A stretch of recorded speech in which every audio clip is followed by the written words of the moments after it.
നമസ്കാരം. Police clearance സർട്ടിഫിക്കറ്റിനെ കുറിച്ചാണ് ഞാനിന്ന് സംസാരിക്കുന്നത്. പോലീസ് ക്ലിയറൻസ് സർട്ടിഫിക്കറ്റ് ലഭിക്കാൻ ഇപ്പോൾ നമ്മൾ പോലീസ് സ്റ്റേഷന് മുൻപിൽ കാവൽ നിൽക്കേണ്ട, ട്രഷറിയുടെ മുൻപിൽ ക്യൂ നിൽക്കേണ്ട. ജോലി, പഠനം, യാത്രകൾ തുടങ്ങി നിരവധി ആവശ്യങ്ങൾക്ക് നമുക്ക് PCC നിർബന്ധമാണ്.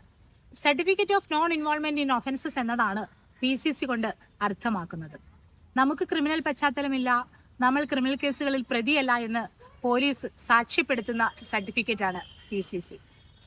മുൻകാലങ്ങളിൽ അപേക്ഷയുമായി പോലീസ് സ്റ്റേഷന് മുൻപിൽ പോയി കാത്തിരുന്ന് ലഭിച്ചിരുന്ന ഈ സർട്ടിഫിക്കറ്റ് ഇന്ന് രാജ്യത്ത് നടക്കുന്ന ഡിജിറ്റൽ വിപ്ലവത്തിന്റെ ഭാഗമായി നമ്മുടെ മൊബൈലിൽ നിന്ന് തന്നെ അപേക്ഷിച്ച് അനുബന്ധ രേഖകൾ ഹാജരാക്കി സർട്ടിഫിക്കറ്റ് ഡൗൺലോഡ് ചെയ്ത് പ്രിന്റ് എടുത്ത് നമുക്ക് ഉപയോഗിക്കാവുന്നതാണ്. കേരള പോലീസിന്റെ ഒഫീഷ്യൽ ആപ്ലിക്കേഷനായ പോൾ ആപ്പിൽ സർവീസസ് എന്ന് പറയുന്ന ഭാഗത്ത് certificate of non involvement in offences select ചെയ്ത് നമ്മുടെ പ്രാഥമികമായ വിവരങ്ങൾ രേഖപ്പെടുത്തണം. അതിനുശേഷം നമ്മുടെ പാസ്പോർട്ട് സൈസ് ഫോട്ടോ അപ്ലോഡ് ചെയ്യണം.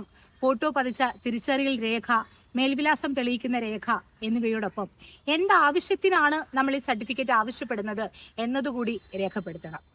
അതിനുശേഷം ആരിൽ നിന്നാണ്, ജില്ലാ പോലീസ് മേധാവിയിൽ നിന്നാണോ അതോ പോലീസ് സ്റ്റേഷനിൽ നിന്നാണോ നമുക്ക് ഈ സർട്ടിഫിക്കറ്റ് ആവശ്യമുള്ളത് എന്നത് രേഖപ്പെടുത്തിയതിനു ശേഷം ഓൺലൈനായി ട്രഷറിയിൽ ഫീസ് അടയ്ക്കണം.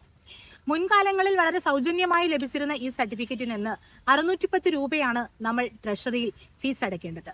ഫീസ് അടച്ച് ആപ്ലിക്കേഷൻ സബ്മിറ്റ് ചെയ്ത് കഴിഞ്ഞാൽ പോലീസ് അന്വേഷണം നടത്തി നമുക്ക് അനുവദിക്കുന്ന സർട്ടിഫിക്കറ്റ് പോൾ ആപ്പിൽ നിന്ന് തന്നെ നമുക്ക് ഡൗൺലോഡ് ചെയ്ത് പ്രിന്റ് എടുത്ത് ഉപയോഗിക്കാവുന്നതാണ്.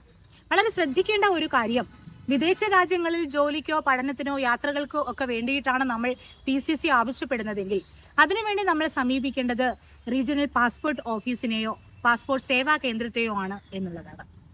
നന്ദി.